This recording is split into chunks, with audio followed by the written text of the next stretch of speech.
Hello students, I hope आप सभी अच्छे होंगे। आज मैं रोहित दीक्षित आप सभी के सामने एक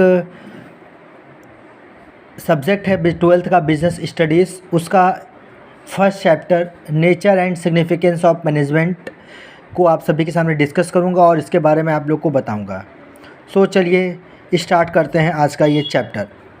जैसा कि आप सभी को जानते हैं कि किसी भी वर्क को करने से पहले हमें उसके बारे में पूरी प्लानिंग करनी होती है कि कैसे क्या काम करना है, ठीक है, और उसको कैसे मैनेज किया जाए। तो ये जो मैनेज वर्ड आ जाता है, यहीं से मेरा मैनेजमेंट बना है, ठीक है। जैसा कि आप सभी पढ़ लिख देख रहे होंगे, इंट्रोडक्शन में लिखा है management is essential of all organization, big और स्मॉल, प्रॉफिट और नॉन प्रॉफिट, सर्विस और मैन्युफैक्चरिंग यूनिट। मतलब मैनेजमेंट उन सभी ऑर्गेनाइजेशन के लिए बहुत ज़रूरी है जो या तो बड़े होते हैं या छोटे हैं, प्रॉफिट वाले हैं, नॉन प्रॉफिट है, या तो वो कोई सर्विस प्रोवाइड कर रहे हैं या कोई मैन्युफैक्चरिंग यूनिट में है। मतलब कोई भी अगर ऑर्गेनाइजेशन है, ठीक है, वहाँ पे मैनेजमेंट क्या है, सबसे ज़रूरी होता है। आगे इसमें कहा गया है management is necessary so that individual may make their best effort toward group objective. Management क्या है, नेसेसरी होता है हर एक इंडिविजुअल के लिए जो कि अपने बेस्ट एफर्ट्स लगा के किसी कोई भी ग्रुप के ऑब्जेक्ट्स को पूरा करना चाहते हैं, ठीक। आगे इसमें बताया जा रहा है कि the success of failure of every organization depend on its management. No organization can work smoothly and efficiently without management.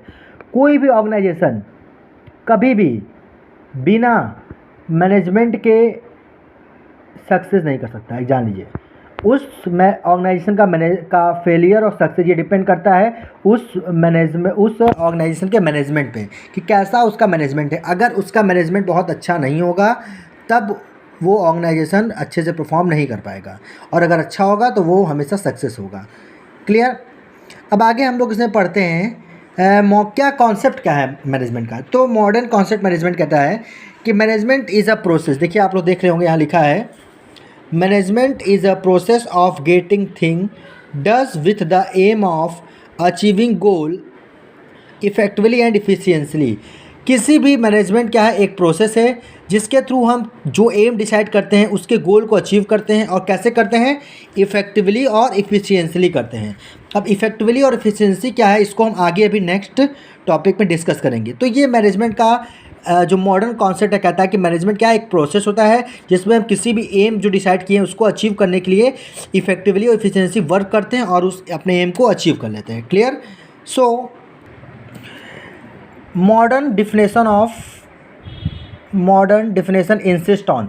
अब ये जो मॉडर्न डिफिनेशन मैनेजमेंट की, ये तीन चीज़ों को इंसिस्ट करती है। पहला है प्रोसेस, दूसरा इफेक्टिव एंड इफिशियंसी परफॉर्मेंस, और तीसरा अचीवमेंट ऑफ ग्रुप कॉमन और ऑर्गेनाइजेशनल गोल। पहला है प्रोसेस। प्रोसेस का मतलब होता है refers to the series of steps और basis function necessary to get the things done. Process एक स्टेप होता है जिसके थ्रू हम किसी भी फंक्शंस को के जो चीज़ें हैं उसको क्या करते हैं, पूरा करते हैं, ठीक है। अब मैनेजमेंट बिना एक सीरीज़ ऑफ फंक्शंस के कंप्लीट नहीं होता, इसीलिए कहा जाता है कि मैनेजमेंट जो पहला मेन मॉडर्न डिफिनेशन में है वो है प्रोसेस। दूसरा कह रहा है इफेक्टिव एंड इफिशियंसी परफॉर्मेंस। इसमें क्या होता है कि मॉडर्न कॉन्सेप्ट ऑफ मैनेजमेंट कहता है कि employees must be effective as well as efficient. मतलब इफेक्टिव भी होने चाहिए और इफिशियंट भी होने चाहिए। अब इफेक्टिवनेस और इफिशियंसी में क्या डिफरेंस है, कह रहा है effectiveness refers to completion of work और achieving the target on time. मतलब कोई भी वर्क अगर आप दिए गए टाइम में कंप्लीट कर रहे हो तो इसका मतलब आप इफेक्टिवनेस है आपके अंदर।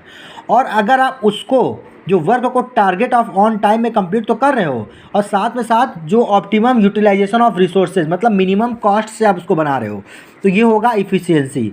अब जैसे मान लीजिए कि हमने कोई काम बहुत कम समय में पूरा कर तो दिया, ठीक है, लेकिन उसको पूरा करने के बाद हमको क्या हुआ, उसकी कॉस्ट बहुत ज़्यादा बढ़ गई, ठीक है। तो उस केस में वो क्या है, इफ़ेक्टिवनेस तो है लेकिन वहाँ पे इफ़िशियंसी बिल्कुल नहीं है। क्लियर यहाँ तक। सो जैसा कि ये आप जान गए, अब दूसरा जो पॉइंट है वो है अचीवमेंट ऑफ ग्रुप कॉमन और ऑर्गेनाइजेशनल गोल, ठीक है। अब जो मैनेजमेंट है इसका जो तीसरा सबसे इम्पॉर्टेंट जो इसमें टर्म आता है वो है achievement of group common organisational goal, मतलब किसी भी गोल को अचीव करना है, चाहे वो आपका ग्रुप कॉमन ग्रुप हो या आपका गोल हो कॉमन गोल हो या फिर आपका ऑर्गेनाइजेशनल गोल हो, उसको अचीव करना। अब मेन देखिए इसमें जो आते हैं समझने की बात है वो है इफेक्टिवनेस और इफिशिएंसी में डिफरेंस। जैसा कि आप सभी देख रहे होंगे जो इफेक्टिवनेस है वो है मीनिंग बताता है। इसमें कहता है it refers to completing the task on time no matter whatever the cost. आप किसी भी वर्क को किसी भी काम को कंप्लीट करिए, उसकी क्या कॉस्ट उससे कोई मतलब नहीं। लेकिन जो इफेक्टिवनेस जो आपका इफिशियंसी वो कहती है it refers to completing the task with minimum cost. इसमें मिनिमम कॉस्ट में काम करना है, ठीक है। उसी तरह ऑब्जेक्टिव क्या है, ये जो होते हैं इसका ऑब्जेक्टिव है रिजल्ट ऑन टाइम देना, और इफिशियंसी का जो ऑब्जेक्टिव है वो है आपका कॉस्ट बेनिफिट एनालिसिस करना, मतलब कॉस्ट क्या हो कम से कम हो। इसका जो मेन कंसिडरेशन है वो है टाइम और इसका जो है कॉस्ट। जैसे आप देख रहे होंगे यहाँ पे एक तराजू बनाया है, इसमें ये बता रहा है कि किसी भी ऑर्गेनाइजेशन में आपका इफेक्टिवनेस और इफिशिएंसी दोनों इक्वल होना ज़रूरी है। केवल अगर आप इफेक्टिवनेस के बेसिस पे काम करोगे तो भी काम ठीक नहीं होगा और इफिशिएंसी के बेसिस पे करोगे तो भी नहीं होगा। दोनों होना बहुत ही ज़रूरी है। जैसे मान लीजिए अगर आपसे हम कहते हैं कि मुझे मान लीजिए 10 आपकी बेकरी शॉप है और मुझे आपका 10 केक का ऑर्डर है। अब आप 10 केक बहुत जल्दी बना ले, लेकिन आप बहुत ज़्यादा लेबर उसके लिए रख लीजिए तो कॉस्ट ज़्यादा हो जाएगी, और आप लेबर कम रखिए टाइम बहुत ज़्यादा लगाइए तो आपका ऑर्डर भी नहीं आएगा क्योंकि समय ज़्यादा लगेगा। इस केसेस में हमको दोनों देखना है, कॉस्ट भी देखना है और उसका टाइम भी देखना है। तो इसी को कहा जाता है इफेक्टिवनेस इफिशियंसी हमेशा इक्वल होनी चाहिए मैनेजमेंट में। अब characteristics of feature and features of management, इसमें पहला है आपका management is a goal oriented process. Management क्या है, एक गोल ओरिएंटेड प्रोसेस है। ये एक गोल को अचीव करने के लिए ही होता है। जैसे देख लेंगे आप मैनेजरियल फंक्शन है, फिर यहाँ एम टूवर्ड्स क्या है गोल ऑफ द ऑर्गेनाइजेशन के गोल को अचीव करना है। मैनेजमेंट का मेन क्या है ऑब्जेक्ट होता है, मेन आपका ऑब्जेक्ट है। दूसरा मैनेजमेंट इज़ परवेसिव। परवेसिव का मतलब होता है हर जगह जो हो, यूनिवर्सल हो। मैनेजमेंट हर जगह यूज़ होता है। Management multi dimensional. मैनेजमेंट तीन बेसिस में एक्टिविटीज़ आती है। पहला है management of work, management of people, management of operation. मतलब काम के हिसाब से मैनेजमेंट करना, वो लोगों का मैनेजमेंट करना, और जो आप एक्टिविटीज़ कर रहे हैं ऑपरेशन से उनका मैनेजमेंट करना। क्लियर। अब इसे अगर देखा जाए इसको समझते हैं तो देखिए मैनेजमेंट है। मैनेजमेंट का अगर हम देखा जाए मैनेजमेंट ऑफ वर्क, इसमें आपका प्लानिंग ऑर्गेनाइजिंग कंट्रोलिंग आता है। मैनेजमेंट ऑफ पीपुल मतलब होता है पर्सन जो इन्वॉल्व होते हैं मेरे मैनेजमेंट में, इसमें स्टाफिंग और डायरेक्टिंग आएगा। और लास्ट है मैनेजमेंट ऑफ ऑपरेशन, इसमें आपका प्रोडक्शन सेल्स और परचेज आ गया। क्लियर। अगला इसका जो फीचर्स है वो ये कहता है कि management is a continuous process. Management कभी रुकता नहीं है, कॉन्टीन्यूअस प्रोसेस होता है। Management is a group activity. से आप देख रहे होंगे यहाँ पे सभी लोग मिलकर कोई वर्क कर रहे हैं, तो इस तरह मैनेजमेंट क्या होता है ग्रुप एक्टिविटी होती है। मैनेजमेंट डायनेमिक फंक्शन, मैनेजमेंट का फंक्शन जो है बहुत ही डायनेमिक होता है। ये आपके एक्टिविटीज़ ये आपके मतलब नेचर के हिसाब से चेंज होता रहता है।